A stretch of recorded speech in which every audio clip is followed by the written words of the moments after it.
سب سے پہلی دجالیت جو آئی دنیا میں وہ ریاست اور سیاست کے میدان میں آئی سیکولرزم کے عنوان سے. مذہب کو، خدا کو، خدائی ہدایت کو، خدائی احکام کو، آسمانی ہدایت کو پرے کر دو ریاست سے. ریاست، قانون، یہ انسانوں کا کام ہے بنانا. ہیومن سوورنٹی، پاپولر سوورنٹی، عوام خود حاکم ہیں، وہ اپنے نمائندوں کے ذریعے سے جو چاہیں گے قانون بنائیں گے. رکھ دو اللہ کو مسجد میں بند کرو اور خدا کو جو ہے جہاں چاہو بند کر دو. ہمارے ایوان حکومت میں نہیں آئے گا، ہمارے قانون ساز ادارے میں وہ نہیں آئے گا. حاکمیت اس کی نہیں ہے، حاکمیت عوام کی. یہ دجالیت کا یہ سب سے بڑا وار، سب سے پہلا چیز ہی سب سے اہم بھی ہوتی ہے.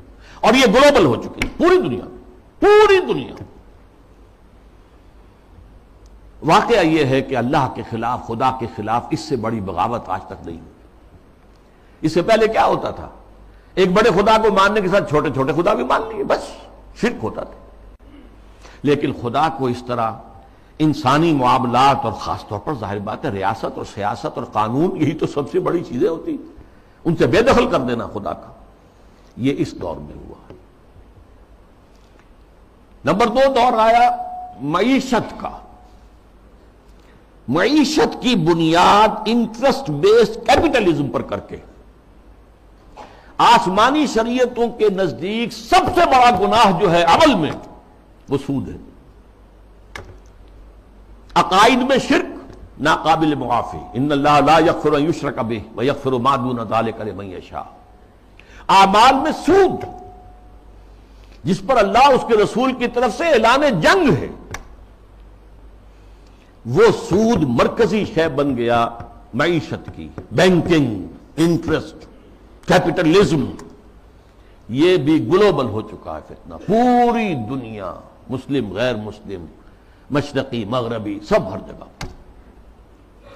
اب تیسرا وار جو آ رہا ہے یا شروع ہو چکا ہے کافی بڑے پیمانے پر، اور مغرب اور اس کے زیر اثر جو دوسرے ممالک ہیں ان کے اندر تو وہی آ چکا ہے پورے طور پر.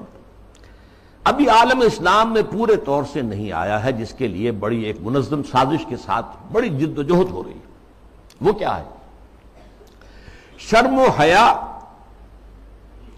عفت و عصمت کے تصورات اور ستر و حجاب کے قوانین اور ضابطوں کے خلاف اس سے آزاد تہذیب اور معاشرت. جیسا کہ میں نے عرض کیا، یہ شرم و حیا، عصمت و عفت کے تصورات، کہ یہ بھی کوئی بڑی اعلیٰ قدر ہے. ستر و حجاب، یہ بھی کوئی احکام ہے. ان سب کی نفی اسلامی تہذیب کو اس وقت سب سے بڑا چیلنج اس سے، اس لیے کہ یہ اسلامی تہذیب کا بنیادی نقطہ ہے، اہم ترین ہے. اس ضمن میں دیکھیے، سب سے پہلے امریکہ میں ان کے جو تھنک ٹینکس ہوتے ہیں، بڑے بڑے مفکر ہوتے ہیں، تھنکرز ہوتے ہیں، وہ چیزیں لکھتے ہیں اور وہ گویا کہ ایک طرح کی رہنمائی ہوتی ہے حکومت کے لیے. سیموئل پی ہنٹنگٹن نے لکھی کتاب، بلکہ مقالہ، تہذیبوں کا ٹکراؤ. اب ہمارا اصل معاملہ ہماری تہذیب کا مسلم تہذیب سے ٹکراؤ ہے. تہذیبوں کا ٹکراؤ، کلیش آف سیویلائزیشنز. اور اس میں اس نے تجزیہ کیا. یہ چیزیں پہلے بھی بیان ہوئی ہیں، لیکن اس وقت ایک خاص موضوع کے تحت میں ترتیب کے ساتھ ان چیزوں کو لا رہا ہوں.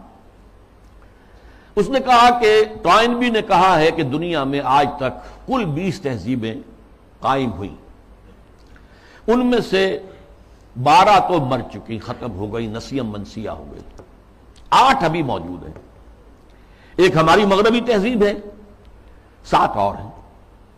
ان 7 میں سے بھی 5 تو ایسی ہیں جنہیں ہم آسانی سے ایسیمیلیٹ کر سکتے ہیں. انڈین سویلائزیشن آسانی سے ایسیمیلیٹ ہو گئی، وہی کلچر، وہی تہذیب، وہی بے پردگی، وہی اریانی پہلے بھی تھی اب بھی آ گئی، وہی ناچ گانا وہ پہلے بھی تھا اب اور زیادہ ہو گیا. لہذا تہذیبی ٹکراؤ وہاں تو ہے ہی نہیں. تو ایک 2 جو تہذیبیں ہیں وہ ہمارے لیے چیلنج ہیں، وہ لوہے کے چنے ہیں، انہیں چبانے میں وقت لگے گا. ایک مسلم سویلائزیشن اور ایک کنفیوشین سویلائزیشن. کنفیوشین سویلائزیشن کے بارے میں تو میں اس وقت نہیں سمجھا تھا کہ یہ کیا واقعی کوئی چین کے اندر یا اس کے آس پاس کے ممالک میں جو بدھ مت کے پیروکار شمار ہوتے ہیں کوئی واقعی کوئی تہذیب کنفیوشس کے حوالے سے ہے. ابھی حال ہی میں نیوز ویک کا ایک پرچہ چھپا ہے جس کا مین مضمون تھا کنفیوشس کا احیاء، ریوائول. تو یہ ہو رہا ہے چین میں اس وقت. لیکن یہ کہ اصل ہمارا جو مطلب ہے اس وقت ہمارا موضوع ہے وہ مسلم سویلائزیشن ہے. اس نے اسے بھی شمار کیا ہے کہ یہ بھی ہمارے لیے بہت بڑا چیلنج